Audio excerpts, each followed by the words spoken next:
So a lot of you always ask me how I got started, why I got started, what I do, and why I do it. And I'll let you know right off the bat. Of course, I always had a passion for animals. I'm not going to sit here and tell you, oh my God, that was like my. No. And I wanted to do something with animals, but I really didn't know what. There was a lot of things I wasn't good at, like math, English, conforming to society's norm. So that's where I really get the love that I do have for these animals. Backstory, but I think I was generally like a great kid. I just didn't do things the way everybody else did. When push came to shove and I had to be this certain way, no. So a lot of the times I was looked down on about it because you don't know how to treat something different. You really don't. Sometimes it's easier to shut it out and ignore it and just get rid of it. For these certain animals that are spunky and crazy, yes, it's been captive for quite some time and it is domesticated, but no animal that is instinctually imprinted with a code is ever going to act a certain way. Look how many animals went extinct. It's a problem. And of course, yes, plan A is let's fix that habitat, let's make it better, let's repopulate. But plan B, we have to coexist. Because if you think about it, even just having the chance to live at this point is a blessing, whether it's in captivity or in the wild. It's that bad. And everybody wants to think, oh my God, illegal pet trade. There's no illegal pet trade. I'll tell you right now, the pet trade, you don't even want to be a part of it. I have the worst anxiety just about the fact of being monitored for having these types of animals that I do, from taking them in. They don't care what your reasoning is for taking in these animals. You have permits. The permits have you susceptible to random inspections, scheduled inspections. These animals touch me because they're weird and they're different and they're messed up, okay? They don't fit in. They don't. Neither do I. And sometimes pets that don't act the way they should get looked down upon for just being themselves. People need a place to go where they can learn about how these animals act, where they can get an honest answer, where they're not being judged and looked at rude. I swear to God, I got Rupert. I bought him at a pet store, put down a deposit, that was it. Oh, he's gonna be your best friend. He's gonna go from resisting you to purring, and then that's that. Like, he's your family member. Yes, he's my family member because I made it work. They didn't say, oh, he's gonna get aggressive at 2 and the only person he's gonna be able to be around is your kids or whoever he grew up with. Steady. I'm not talking about comes to visit once a week. I'm talking about lives with you. Even still, that's a ballpark estimate of how this lemur could act. There's also a very intense amount of people that they try family members to gain rank. They want to get higher ranked. They want to be the highest. They want to be the alpha. They want to be the matriarch. They want to be the leading role in the troop. So who prepares you for that? No one. No one prepared me. No one tells you this animal is going to rip down all of your decor. No pictures, no fans, no chandeliers. Do you not think that this animal can jump 50 feet and ricochet off this wall and then jump to rip down your chandelier? Because they can. No one says, oh, you have to redo your home. But if you really want to maintain a relationship with your lemur and you want them to be oriented as a troop, which they are mentally built to do, you have to have them inside. So with doing that, you've got to let go of cool, beautiful things. I have nothing beautiful, nothing cool. Nothing's hanging up. Yep, no anything. All I have is this orchid. Look at what these animals can do. Look at what they require in the wild. They need space and they need constant attention. Imagine if your just everyday life would incorporate 20 to 30 people.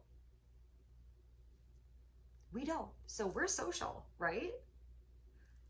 Imagine being caged for 3 days on end against your will. Like, don't get me wrong, we can choose, like, oh, I'm going to stay home for 3 days because I don't feel like socializing. But imagine on a really social day, someone's like, stay inside for 3. And they have double the social capacity and requirements than we do.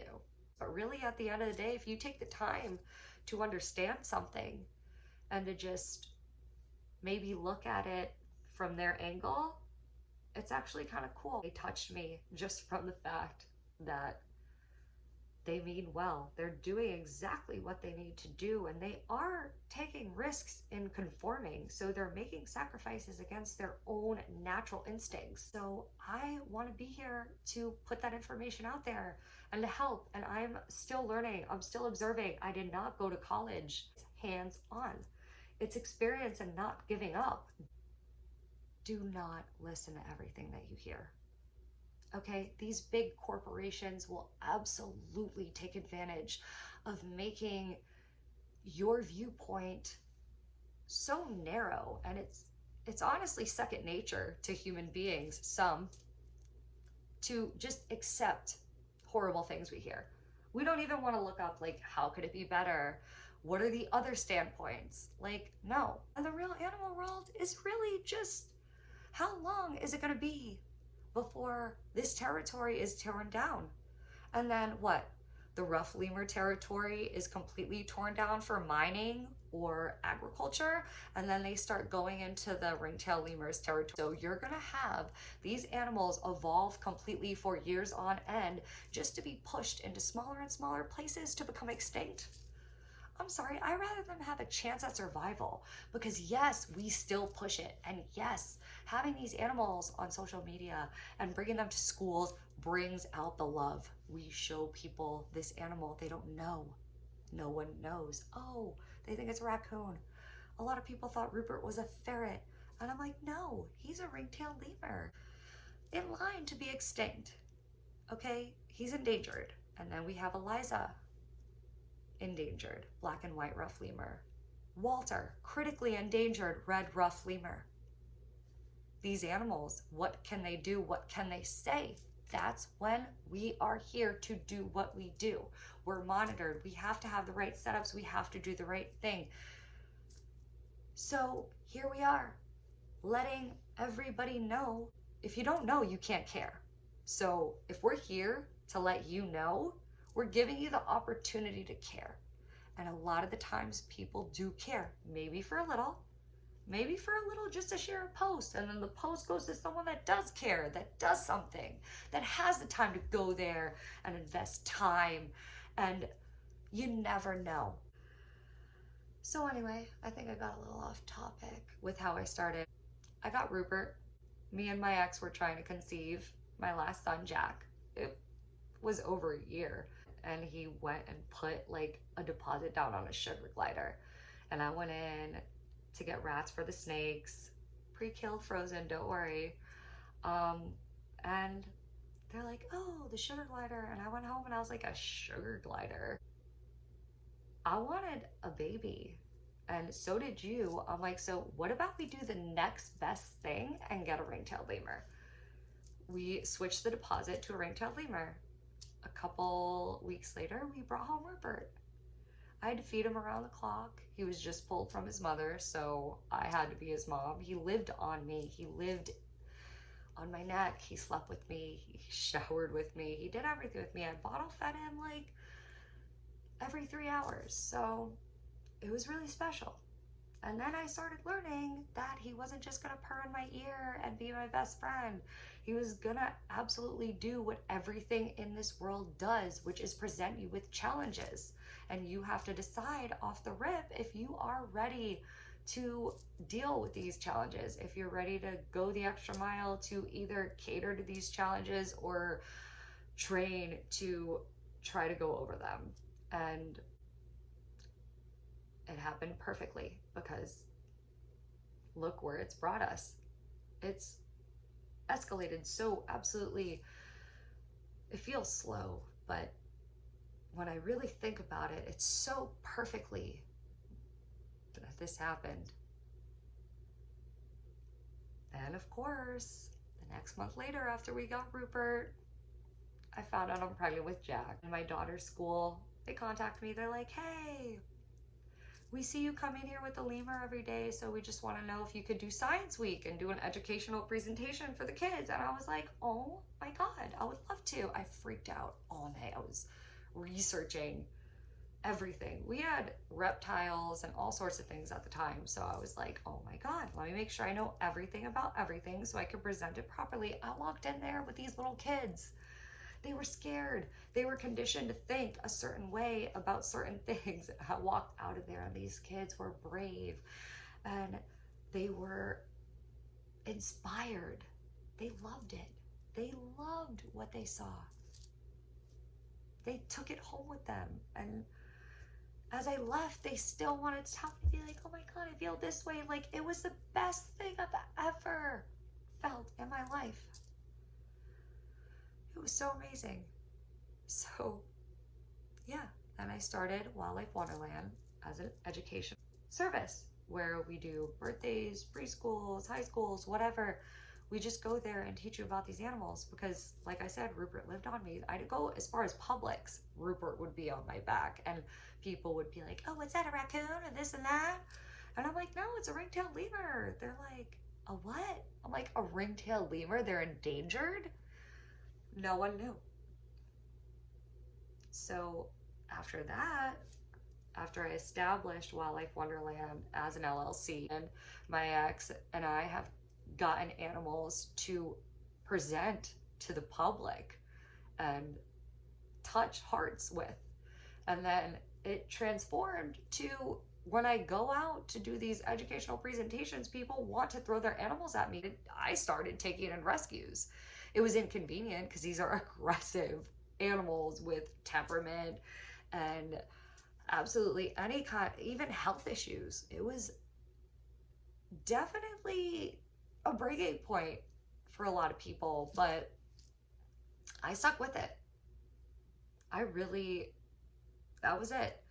I took in a bunch of animals. It started with reptiles and then kinkajous.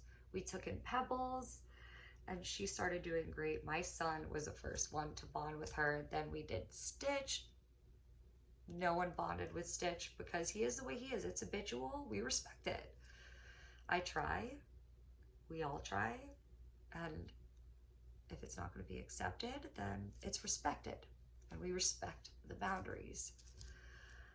But anyway, then I said, excuse me, what more can anyone ask for other than the blessing to understand these individuals that come in as individuals, but everybody else, a lot of other people could group these animals as one. And I knew I looked at them as their own. And I know that's why I approach each animal that comes to me the way that I do, because I test where they want to be, where they're comfortable. And that's when I decided I want to be a rescue. And I did. And the only person that supported me actually at the time was not my ex. That's why he's an ex. But was my best friend who actually supported me through everything else as a whole. But yeah, that's when I decided we're going to save these animals. We're going to take them in. I didn't say no to anything. I still don't. But that's how I started. I guess if you want like a part 2 of like how it's really not convenient to run an animal rescue, you should probably just support one or locally work with one that you're able to do so with. But we'll do that next one. I had a moment and I had to come on here. Probably won't even post this, but if I do, just know you got a real ass story. Bye.